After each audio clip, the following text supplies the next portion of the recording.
Hello friends, মাই মম রেসিপিতে আপনাদের সকলকে জানাই সুস্বাগত। আজ আমি আপনাদের বানিয়ে দেখাবো ছাতুর পরোটা। রেসিপিটি বানানো ভীষণই সহজ আর খেতেও হয় দারুণ লোভনীয় স্বাদের।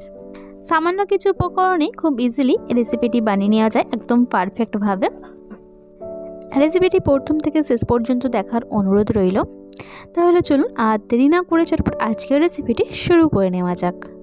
প্রথমে আমি ডোটাকে খুব ভালো করে মেখে নিয়েছি আর আমি ডোয়ের মধ্যে ব্যবহার করেছি ময়দা, আটা।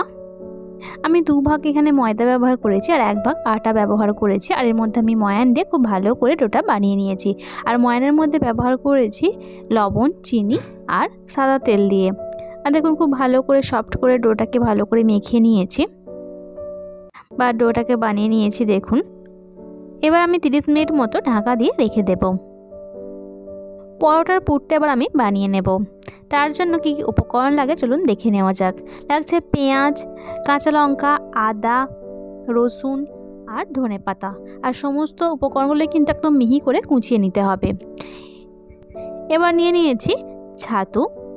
ছাতুর মধ্যে এবার আমি এক এক করে উপকরণগুলো দিয়ে নেব। আমি এখানে 300 গ্রাম মতো ছাতু ব্যবহার করেছি। প্রথমে দিয়ে দিলাম পেঁয়াজ কুচি, লঙ্কা কুচি, আদা রসুন কুচি আর দেব ধনেপাতা কুচি। দেব স্বাদ অনুসারে লবণ, দেব হাফ টেবিল চামচ জিরে গুঁড়ো। এবার দেব পাতিলেবুর রস।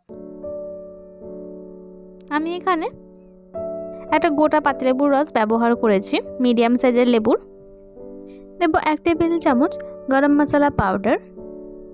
এবার আমি সমস্ত উপকরণগুলোকে খুব ভালো করে মিশিয়ে নেব বা মিক্সড করে নেব। দেখুন এইভাবে খুব ভালো করে মিক্সড করে নিতে হবে। এবার দেব 1 টেবিল চামচ চিনি, দেব 1 টেবিল চামচ জোয়ান। জোয়ান কিন্তু হজমে সাহায্য করবে। দিয়ে এবার খুব ভালো করে হাতের সাহায্যে মিক্সড করে নেব। আর এর মধ্যে আমি 3 টেবিল চামচ মতো সরিষার তেল ব্যবহার করেছি, সেটি আমি দেখাতে একদমই স্কিপ করে গিয়েছি, আপনারা এই টাইমে দিয়ে নেবেন। আর দেখুন খুব ভালো করে আমি মাখিয়ে নিয়েছি। ছাতুর পুরটা কিন্তু সুন্দরভাবে মিক্সড হয়ে গিয়েছে। এবার আমি একটা সাইডে রেখে দেব। এবার আমি ডো থেকে পরোটার লেচিগুলো কেটে নেব। আমি এখানে 1 কেজি পরিমাণে আটা ময়দা মিক্সড করে ডোটা বানিয়েছি। ময়দাটা দিয়েছি 700 গ্রাম আর আটা দিয়েছি 300 গ্রাম। এবার আমি একে একে লেচিগুলো কেটে নেব। দেখুন একে একে আমি লেচিগুলো কেটে নিলাম। এবার আমি এইভাবে গোল গোল করে বানিয়ে নেব। দেখুন সমস্ত লেচি কাটা পুরো কমপ্লিট হয়ে গিয়েছে। এবার আমি লেচির মধ্যে একে একে পুরগুলো ভরে নেব। দেখুন একটা লেচি আমি বাটির আকারে বানিয়ে নিলাম। এবার আমি এর ভিতরে পুরটা ভরে নেব। দেখুন আমি এখানে 1 চামচ মতো পুর ভরে নিলাম। এবার আমি লেচিটাকে চাই সাইড দিয়ে সুন্দরভাবে মুড়ে নেব, যাতে ভিতর থেকে পুরটা না বেরিয়ে আসে। দেখুন মোড়া পুরো কমপ্লিট হয়ে গিয়েছে।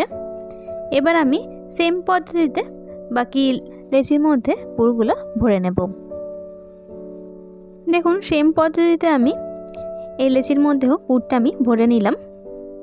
দেখুন একে একে সমস্ত লেচির মধ্যে পুর ভরা পুরো কমপ্লিট হয়ে গিয়েছে। এবার আমি একে একে লেচিগুলো বেলে নেব বা পরোটাগুলো বেলে নেব। দেখুন আমি একটা পিড়ে বেলনি নিয়ে নিলাম আর তার মধ্যে আমি একটু রিফাইন্ড অয়েল মাখিয়ে নিয়েছি। এরপর আমি দিয়ে দিলাম একটা লেচি। এবার আমি লেচিটাকে আলতো হাতে সুন্দর করে গোল করে বেলে নেব। দেখুন পরোটাটা বেলা পুরো কমপ্লিট হয়ে গিয়েছে। দেখুন আমি একদম গোল করে বেলে নিয়েছি। এবার আমি একে একে সমস্ত পরোটাগুলোকে বেলে নেব। দেখুন এই পরোটাটা আমি বেলে নিচ্ছি। এইভাবেই সেম পদ্ধতিতে বাকি সমস্ত পরোটাগুলো আমি বেলে নেব। এবার আমি একে একে পরোটাগুলোকে ভেজে নেব বা সেঁকে নেব। দেখুন আমি একটি তাওয়ার মধ্যে পরোটা দিয়ে নিলাম। পরোটা একটা সাইড ভাজা হয়ে গিয়েছে, অপর সাইডটা আমি উল্টে নিলাম। এবার আমি রিফাইন্ড অয়েল দিয়ে নেব।